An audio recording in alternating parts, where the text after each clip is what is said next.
Stop eating grass. Are you going to be a good co-host today? Stop eating grass.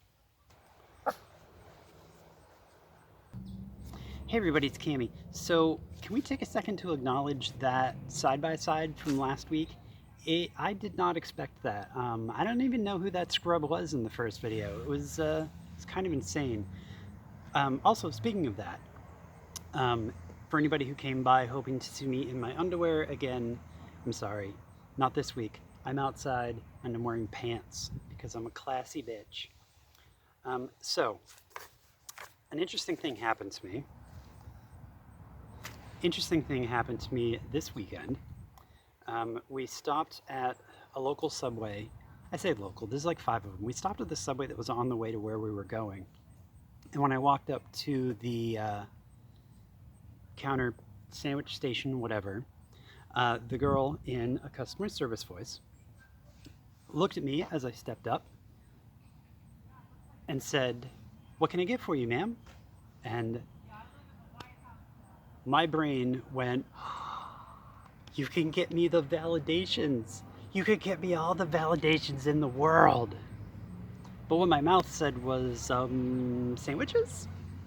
And then I ordered sandwiches. Anyway, so that brings me to the topic of today's video. Presenting in public. I have my notes, so I don't screw it up. Provided I don't drop them too much. Presenting in public.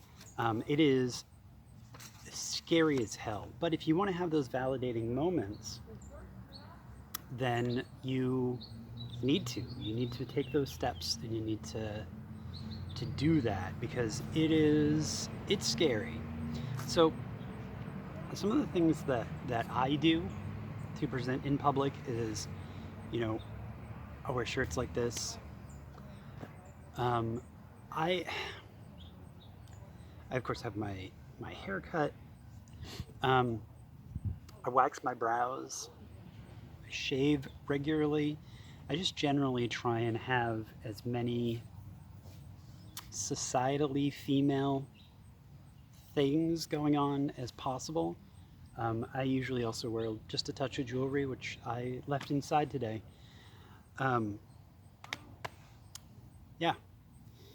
The puppy is very distracting. She's right over there, rolling around on the grass in the sun, which means she's going to smell really bad when she goes back inside. But that's kind of part of being a dog. So it's important to, if you want to have those validating moments, it's important to present in public, because if somebody sees, if you walk up to, say, a counter at Subway, and you look like this, then, people are just going to assume your gender based on the way you look.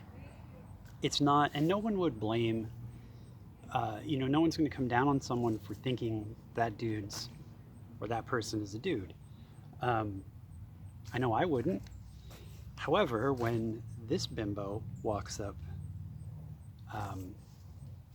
obviously, it's a little harder to tell sometimes. So, those are things that I do. Some of the things that other people do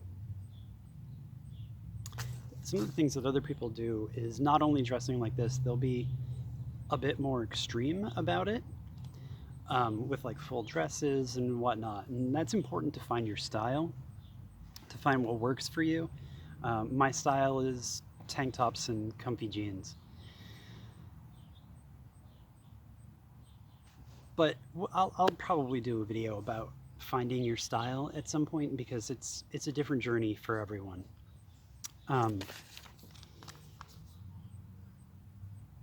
So those are fly buzzing around me. So you have to find your style, and then you have to present in that style. Otherwise, nobody's gonna know, and you're gonna constantly be misgendered in public, and that sucks. I talked a little bit about it last week, some of the experiences that I had with being misgendered, which I am constantly. So to have that first time of being gendered correctly That dog is so distracting. She is so distracting, you guys. Like, I kind of wish I could get a good image of her being a damn fool over there. Anyway, I don't expect anybody to go out in public and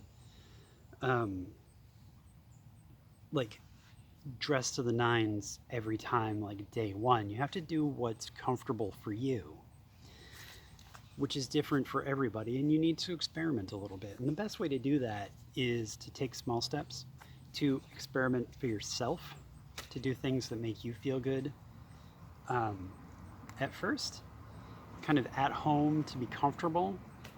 Because if the first time you ever, I don't know, wear hooker heels is out in public, you're not going to be comfortable. So you have to make yourself comfortable a little bit with it before you go out in public.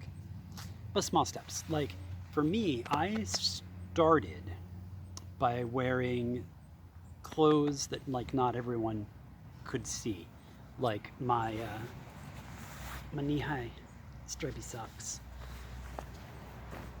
and more feminine tops. But this was early spring, so I wore a lot of long sleeve stuff and scarves, pretty scarves. Still have a handful of those. Now I wear tank tops, and I like my lacy tank tops. One of the reasons I like tank tops, as a quick aside, is these testosterone shoulders. They're, yeah, it's, I think, 19.5 inches across my shoulders. It's really hard to find shirts that fit me, but not tank tops. Anyway, so, yeah, so if you take those baby steps on your own, you'll become comfortable with it before you ever go out in public. And then if you can have that kind of confidence and security for yourself going out in public, then obviously people will respond to that. And it's scary. It's scary as hell.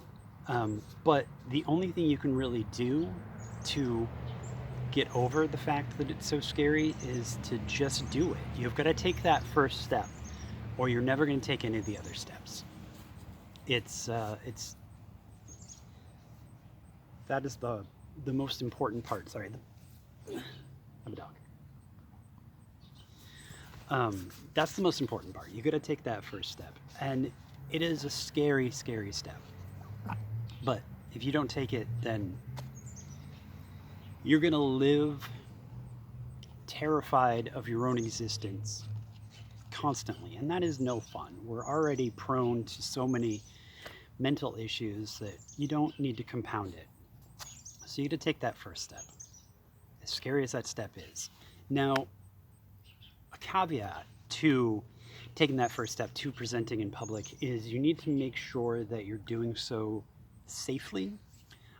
If you live in an area where,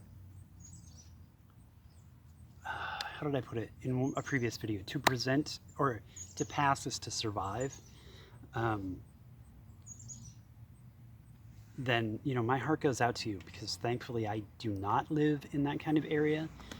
So the best thing you can do then is to reach out to local support groups and kind of talk to other people who live in the same general area and kind of see how they handle the situation, because they'll know a lot better than someone from central Maine, where people are live and let live. There's something else I was going to say to that. I completely forgot what it was, because it is really hot out here and I am regretting my life decisions. So we'll wrap it up. Yeah, we'll wrap it up. Thank you for watching. Thank you for coming by and being my friend. If you find value in what I do, I'm back every week, so go ahead and give it a subscribe. Back every week, usually on Thursdays, with videos about the trans experience. I did not write this down, and I should have. What was the other thing? I have a Patreon, link in the description. The Patreon goes to this channel my other channel, and creating independent videos. It's not like personal fun money. That's it. Oh, if you, if you dig this, there's other videos on this side or this side. It's a new camera. I'm not sure which side, or down here. You know how it works. See you guys next week. Boop.